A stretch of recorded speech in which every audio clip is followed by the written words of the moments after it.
Good afternoon mga mamis! Another unboxing na naman tayo. Eto may i-share ako sa inyo. Kung naghahanap kayo ng mini handheld fan, meron akong dalawang kulay na i-share sa inyo from Gujudok ito. At ganito yung kanyang pinaka-itsura. Etong model na to, GFS 009. So ang battery capacity niya, 6,000 mAh. So dalawang kulay na ang i-share ko sa inyo. Yung isa ganito, tapos yung isa naman, champagne gold. So sa kapatid ko talaga to, pero kailangan ko siyang i-unbox. So, eto na rin ang kanyang mga inclusion. Tara, buksan natin para makita natin yung mga kasama nitong pinaka-handheld fan niya. So, pagbukas nyo, meron siyang pa-pouch.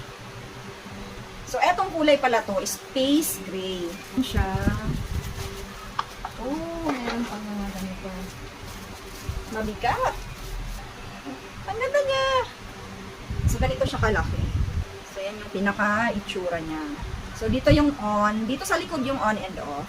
So, yung on natin. So, meron siyang plus sign tsaka minus sign. Ito yung level ng kanyang hangin. Level 1. Tapos, 20 agad.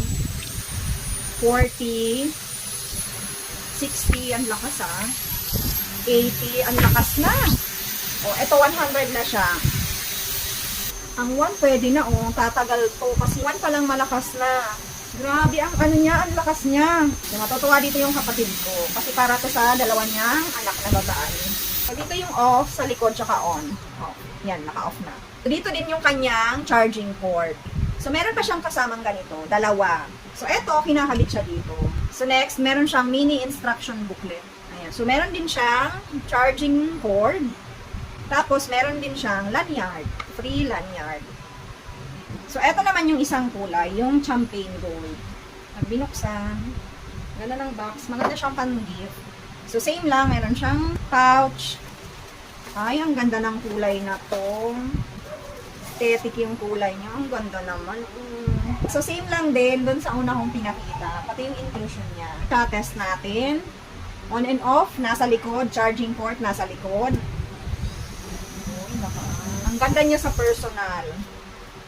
Ayan. Ito aesthetic siya. So, ayan mga mamis, kung naghahanap kayo ng panregalo o kaya naman pang personal use nyo, handheld mini fan, ito maganda siya. So, ilalagay ko na lang yung store kung saan ko ito nabili.